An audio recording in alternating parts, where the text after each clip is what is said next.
अस्सलाम वालेकुम दोस्तों, मेरा नाम है अली और हमेशा की तरह मौजूद है दाऊद और आप देख रहे हैं जिस वक्त क्रिकेट लवर अली शो को किससे देख रहे हो जिससे आप लोग से बात करने जा रहे हैं। बात करेंगे जी आज आपके साथ टॉप न्यूज का सेगमेंट है, आप उससे शेयर करेंगे। नंबर 1 पे आप लोग से बात करने जा रहे हैं, जो हमारे पास अपडेट आ रही है वो अपडेट आ रही है कि पीएसएल का आज कोई मैच नहीं है। और ये क्या तरीकाकार है, आज क्यों मैच नहीं है, क्यों हम इंतजार करें, इस पे बात करेंगे। इसके बाद के दो खिलाड़ी जो है वो आपको दिख सकते हैं बांग्लादेश की T20 सीरीज में, कौन है वो आपको बताएंगे। बात करेंगे शाहिद अफरीदी ने मलिक के हवाले से बात की है, क्या कह रहे हैं इनका वो आप लोग से डिस्कस करेंगे। लाहौर के हवाले से कुछ अपडेट आ रही है वो आप लोग से शेयर करेंगे। बात करेंगे शुएब अख्तर के हवाले से, जिन्होंने पिंडी एक्सप्रेस टीम के हवाले से जो बात की है, क्या बात की है वो आपको बताएंगे। और बात करेंगे जी इसके बाद के जो आपके क्रिकेट का जो वेन्यू होगा ओलंपिक्स में वो क्या होने जा रहा है, उस पर बात करेंगे। और हैरी ब्रूक के हवाले से बात करेंगे, क्या खबर आ रही है वो भी आपको बताएंगे कि हैरी ब्रूक ने रिस्पॉन्ड किया जो उन पे आईपीएल का बैन लगाया, उस हवाले से बात करेंगे। तो अगर आप हमारे चैनल पर पहली बार आए, चैनल को आपने सब्सक्राइब करो, साथ ही बेल आइकन बजाना। तो बात का आगाज करते हैं नंबर खबर के साथ जो हमारे पास आ रही है।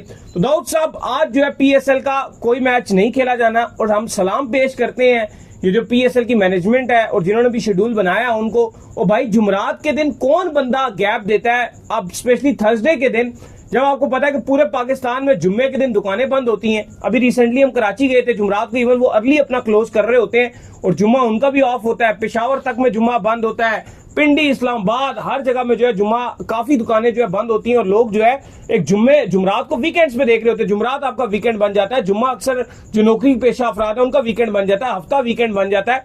तो इन दिनों के अंदर जो है वो मैच ना करवाना इंतहाई पुअर डे सेलेक्ट किया। दाऊद क्या कहेंगे? नहीं देखो, बिल्कुल अगर आपको डे रेस्ट करना था तो आप मंडे करो ना। मंडे आपके पास था, आप उसको रेस्ट करवा सकते थे, लेकिन थर्सडे को आप बिल्कुल भी गैप नहीं देते। आपको चाहिए था कि थर्सडे, फ्राइडे, सैटरडे और संडे ये आपके वीकेंड्स होते हैं, तो थर्सडे को आपको गैप नहीं देना चाहिए था। लेकिन बहरहाल जो भी है, आज मैच नहीं है। अब कल कराची और कोयटा खेलेंगे और कराची में मैच होगा, फिर सैटरडे को दोबारा जो है वो आपके पिंडी में मैच होगा। लेकिन थर्सडे को आपको मैच में गैप नहीं देना चाहिए था। आपके पास मंडे और ट्यूसडे ये दो ऐसे दिन होते हैं जिनमें आप इन दोनों में से किसी एक भी दिन आप स्किप कर सकते हो। और हम देखते हैं आईपीएल में भी अगर उनके पास स्किप करने का डे हो तो वो मंडे और ट्यूसडे को ही चूज करते हैं और ये बेटर ऑप्शन रहता है।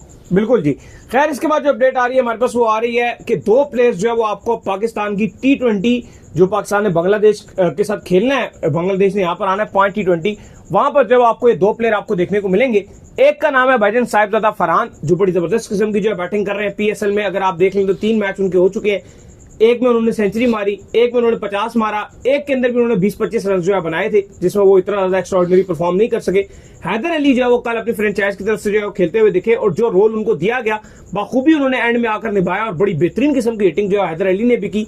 और अभी पास में जब नई टीम सेलेक्ट हो रही थी तो हैदर अली ने बताया भी था कि मेरे से जो है सिलेक्टर ने बात भी की थी, लेकिन क्योंकि मुझे जो है वो हाथ की इंजरी हुई थी इसलिए मुझे टीम में पिक नहीं किया गया, नहीं तो उनको टीम में पिक किया जा रहा था। लेकिन अब बांग्लादेश का जो दौरा, जो बांग्लादेश ने पाकिस्तान का दौरा करना है, उस पे पाकिस्तान की जो सिलेक्शन कमेटी है उनको निचले नंबरों के प्लेयर्स चाहिए। और हकीकत तौर पर अभी आपके पास जो न्यूजीलैंड के दौरे पे भी ट्राई किए थे या पिछले 1 साल से जो ट्राई किए जा रहे हैं वो आपको नहीं मिल पा रहे। अभी आपने अब्दुल समद को T20 में ट्राई किया, वो भी नाकाम रहे।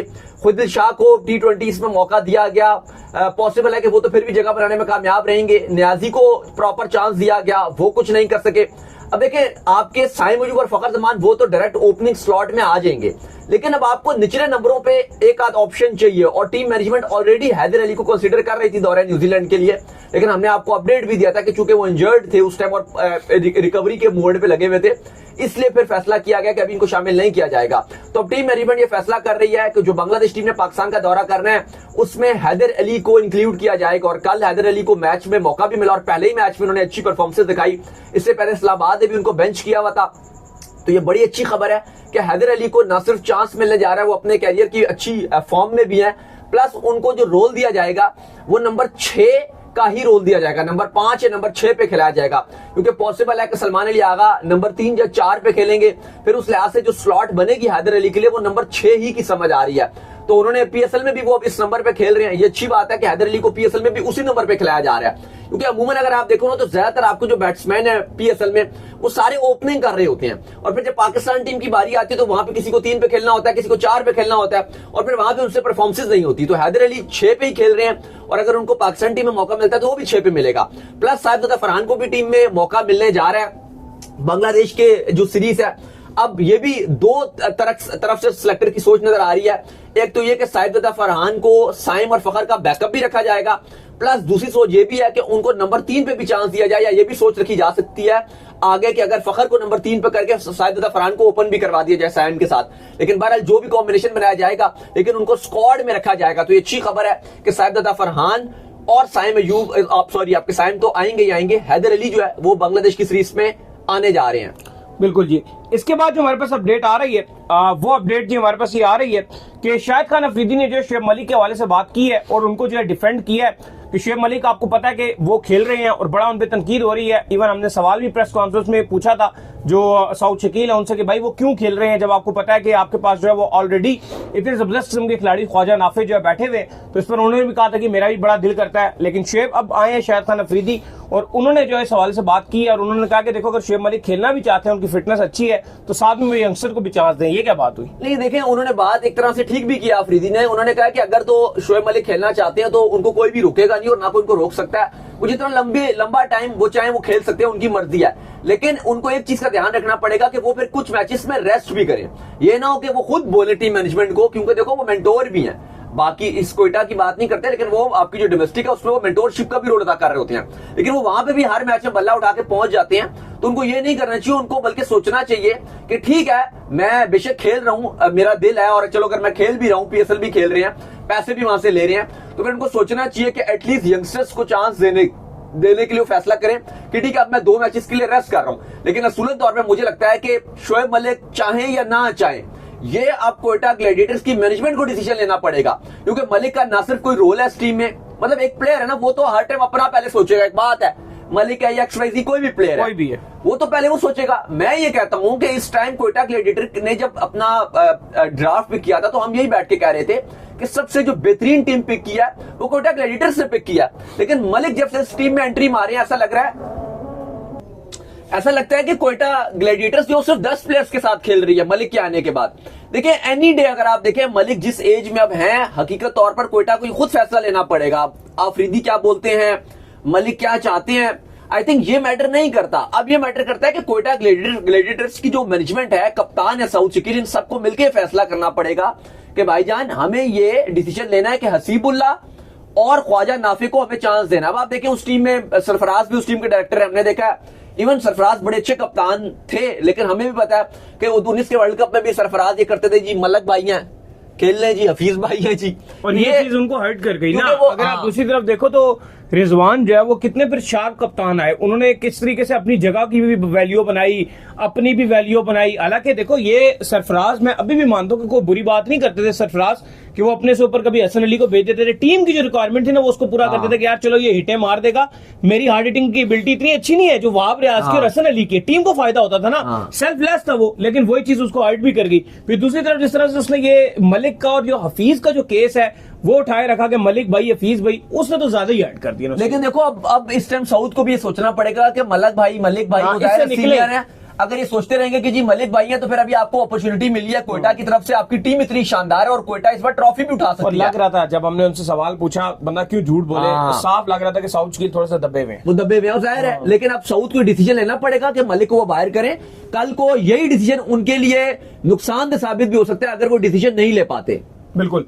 खैर मेंटोर भी है ना, बड़ा मसला, प्रेशर वहां से भी बन जाता है, चीजें इतनी आसान नहीं होती हैं। खैर इसके बाद जो अपडेट आ रही है हमारे पास, वो अपडेट जो है वो ये आ रही है कि लाहौर जो है वो अब कोई PSL के रेवेन्यू के हवाले से रिफॉर्म की अपडेट चाहता है। क्यों भाई, क्यों चाह रहे हैं? लेकिन लाहौर कलंदर बार बार इस बार बात जिक्र कर रहे हैं आतिफ राना, और वो ये कहते हैं कि जैसे IPL में रेवेन्यू मॉडल है आप वो वाला लेकर आए।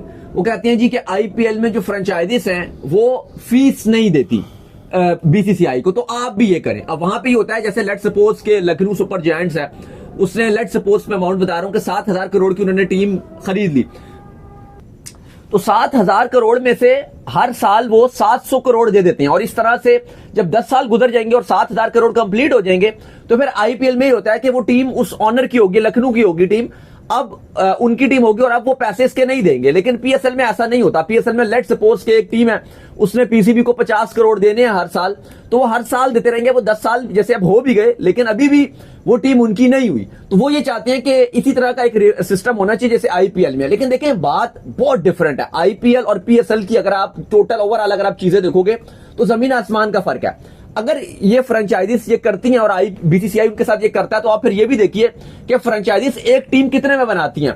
वो इंडियन रुपीस में 120 करोड़ रुपए की टीम बनाते हैं, इंडियन रुपीस में। बहुत बड़ा पैसा लगा। और अगर आप पाकिस्तानी हक में चले उसको आप अपनी तरफ ले लो। हाँ। और जो चीज पीएसएल के जो लीग के हक में जा रही है और लग रहा हो कि लीग उठेगी लेकिन हमें नुकसान होगा, उसको मत लो। अब देखो, अब अगर आप पाकिस्तानी रुपीस में देखते हो तो फिर आप ये भी देखो कि जो एक लेट्स सपोज लखनऊ की मैंने एग्जांपल दी, उन्हीं को ही आप ले लो।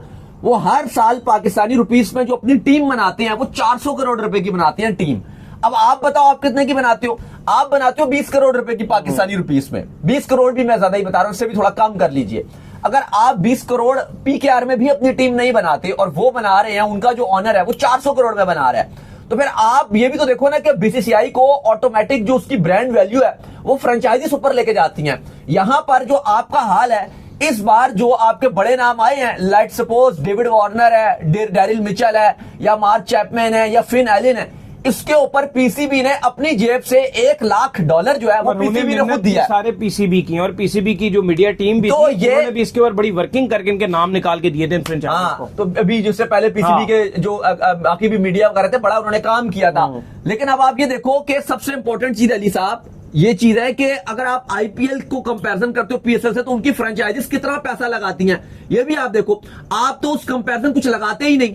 ठीक है, मैं मानता हूं कि जो रिफॉर्म्स है वो होने चाहिए, लेकिन आपकी भी खबर चले कि आपने एक प्लेयर 20 करोड़ का ले लिया है। हाँ, लेकिन खबर कभी, लेकिन देखो बात यह है कि होनी चाहिए रिफॉर्म्स, लेकिन ऐसी रिफॉर्म्स ही होनी चाहिए जिसपे आपको लगता है कि हर कुछ आपके ही हक में हो। और ये फ्रेंचाइजीज चाहती भी है। खैर वैसे अभी तो और देखो वैसे भी पिछले 3 साल से ना हकीकत तौर पर जो मैं और आप यहाँ पे चीखते रहे हैं कि पीएसएल की ब्रांड वैल्यू इन्होंने गिराई है फ्रेंचाइजीज ने गिराई है। फ्रेंचाइजीज की बात कर रहा हूँ मैं, जो उन्होंने गिराई उन्होंने जानबूझ के भी गिराई है पिछले 3 साल से, कोई और ना ले ले, ताकि इनको लगता है नहीं कोई और प्रोडक्ट ले भी तो ऑटोमेटिक उसकी मार्केट वैल्यू नीचे गिर जाएगी ना। जब आपने गिरा दिया तो अब दोबारा अगर बिड होती है या अगर दोबारा से, वैसे जाने नहीं देंगे, है बहुत सियाने हैं, गिरा के भी खुद लेंगे दोबारा, तो फिर सस्ते में मिल जाएगी। वही ना, सस्ते में लेंगे ना, इसलिए करेगा। तो ऑब्वियसली ना, क्योंकि पहला राइट तो इन्हीं के पास है ना, राइट इन्हीं के पास। इन्हीं कोई पीसीबी एक फीस एक एक्स्ट्रा रख के अगर महंगी भी करता है, तो अब मसला ये आ गया ना, पीसीबी ऑलरेडी सोचेगा कि यार तो ऑलरेडी ब्रांड वैल्यू थोड़ी गिरी हुई है, पीएसएल की वैल्यू भी गिरी हुई है, बड़े नाम भी नहीं आ रहे, तो नया इन्वेस्टर कहां से ढूंढूं? तो नहीं, नया इन्वेस्टर ढूंढूं ना ढूंढूं वो एक अलग चीज होती है। लेकिन एक पहले तो पीसीबी एक अमाउंट रखेगा ना। लेट्स सपोज मैंने बोला 50 करोड़ अभी है एक टीम की, या किसी की ज्यादा है किसी कम है,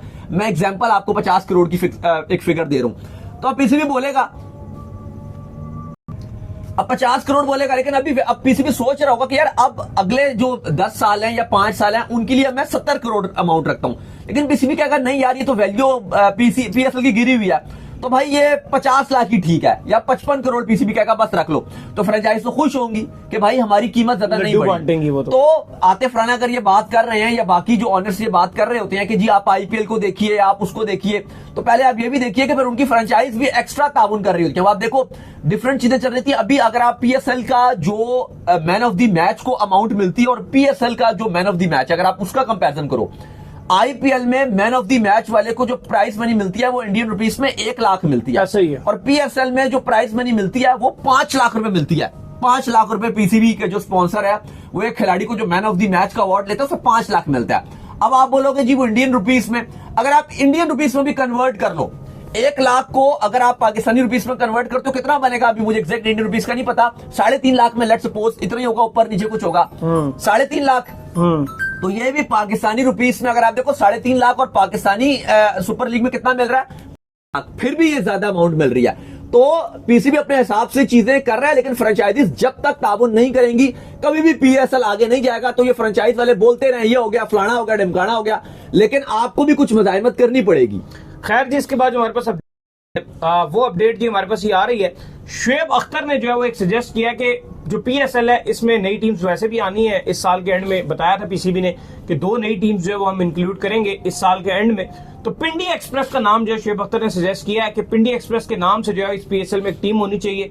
रीजन उन्होंने बताया कि देखो मेरा ताल्लुक पिंडी से है, हारिस रऊफ उन्होंने कहा उसका ताल्लुक पिंडी से है, फिर मोहम्मद वसीम जो है उनका ताल्लुक भी पिंडी से है, तो कह रहे हैं कि ये 3-4 खिलाड़ी भी हम पिंडी से हैं। फिर पिंडी एक्सप्रेस जो है वो एक नेम भी बड़ा चलता है, शुएब अख्तर के नाम पे भी बड़ा नाम चलता है, तो उन्होंने ये सजेशन पेश किया कि पिंडी एक्सप्रेस के नाम से एक टीम जो है PSL में आनी चाहिए। अभी मैं और दाऊद भी यही बात कर रहे थे, तो हमारा तो ये मानना था कि इस्लामाबाद यूनाइटेड की जो है वो टीम नहीं होनी चाहिए थी, इसको बल्कि पिंडी के नाम से इंक्लूड करना चाहिए था, क्योंकि जो इस्लामाबाद यूनाइटेड है उसकी जो भी मेन फैन फॉलोइंग है वो पिंडी में है एज कम्पेयर इस्लामाबाद के। देखो अभी हम यही बात कर रहे थे कि ये पॉसिबल नहीं है, अगर पिंडी एक्सप्रेस नहीं आ सकती, अगर इस्लामाबाद एग्जिस्ट करेगी, अगर शहर है ना, वरना इस्लामाबाद फारिग हो जाएगी, वो बिल्कुल डेड रबर हो जाएगी। अगर आपने पिंडी एक्सप्रेस लॉन्च कर दी तो इस्लामाबाद यूनाइटेड डेड हो जाएगा, वैल्यू उनकी गिरेगी। नहीं, वैल्यू गिरेगी नहीं, वो डेड हो जाएगी, क्योंकि टोटल जो इस्लामाबाद को सपोर्ट मिलता है वो पिंडी से मिल रहा होता है। तो अगर आप उनको अपनी एक टीम दे दोगे तो इस्लामाबाद को तो लात मार देंगे, बात तो ये है। और आप मिलकर ही एक जॉइंट वेंचर चलाओगे। हाँ, बेहतर ये हो सकता है कि आप इस्लामाबाद को एग्जिट कर दो और आप उसको चेंज करके पिंडी एक्सप्रेस बना दो, ये पॉसिबल हो सकता है। लेकिन अपडेट जो लग रही है वो ये लग रही है कि जो दो टीम्स हैं वो फैसलाबाद और सियालकोट, ऐसा लग रहा है कि अभी तक जो अपडेट्स आ रही हैं कि जो दो नई टीमों में से एटलीस्ट इनमें से एक तो लाजमी होगी।